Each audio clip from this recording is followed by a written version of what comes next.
Doctor صاحب ہمارا آج کا دوسرا خواب ہمیں شمسہ کنول نے بہاولپور سے بھیجا ہے. کہتی ہیں حضور خواب میں نوٹ یعنی پیسے تو اکثر جیب میں آتے ہیں لیکن حقیقت میں جیب خالی رہتی ہے. یہ کس بات کی علامت ہے؟ کیا ایسا ممکن نہیں ہو سکتا کہ یہ خواب سچے ہو جائیں؟ شکریہ. ڈاکٹر صاحب ویسے یہ جن کو نہیں خواب آتے ان کا بھی یہ مسئلہ ہے کہ پیسے ان کی جیب میں آ جائیں، تو اس کے لیے اب ہماری بہن نے پوچھ لیا تو انہیں کوئی وظیفہ بھی بتا دیں آپ. دیکھیں یہ تو ہر بندے کی ضرورت ہے. بے شک. کہتے ہیں نو ایش وداؤٹ کیش، وداؤٹ کیش. نو لائف وداؤٹ وائف. تو یہ اللہ تعالیٰ نے زندگی گزارنے کے لیے جو مختلف سربند بنائے ہیں ان میں بہرحال یہ بھی ایک ضرورت ہے، اور یہ اتنی اہم ضرورت ہے کہ سرکار کی حدیث ہے کہ اگر عبادت کے لفظ عبادت ہے اس کے 10 حصے ہوں تو 9 حصے روٹی کمانا، رزق حلال کمانا اور کھانا ہے، اور ایک حصے میں باقی ہماری عبادتیں ساری شامل ہیں. تو یہ ایسا پاکیزہ دین ہے کہ اللہ نے روزگار کمانے کو بھی عبادت بنا دیا. القاسب حبیب اللہ.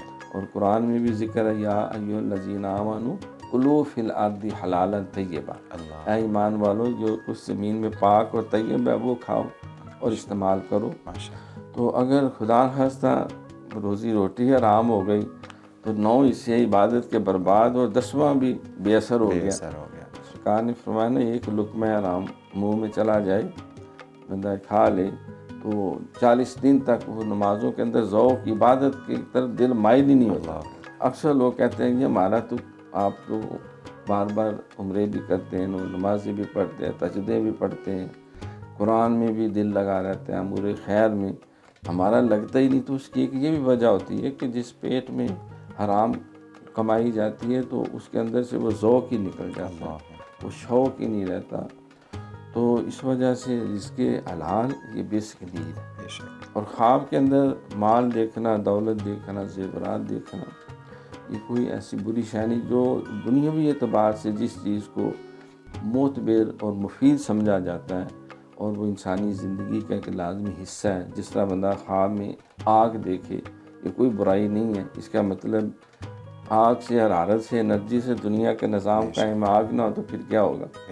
تو یہ دولت کی نشانی ہے، مال کی نشانی، علامت ہے. تو اس میں کوئی ایسی بری شے نہیں. لیکن بعض کہتے تو نوٹوں میں کھیلتا رہے، بینک میں جو ملازم ہے وہ تو ان کو خواب آئے تو وہ کوئی ایسی تعجب کی بات نہیں.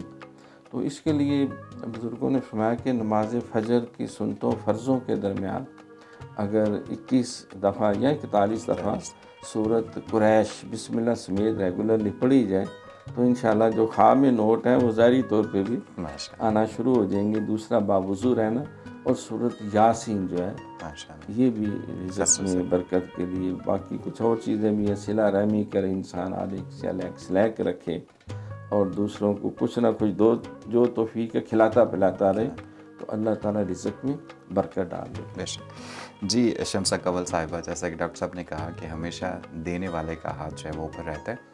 آپ اللہ کے راستے میں اس کے بندوں پہ خرچ کریں، اللہ آپ کے رزق میں مزید اضافہ کرے گا انشاءاللہ.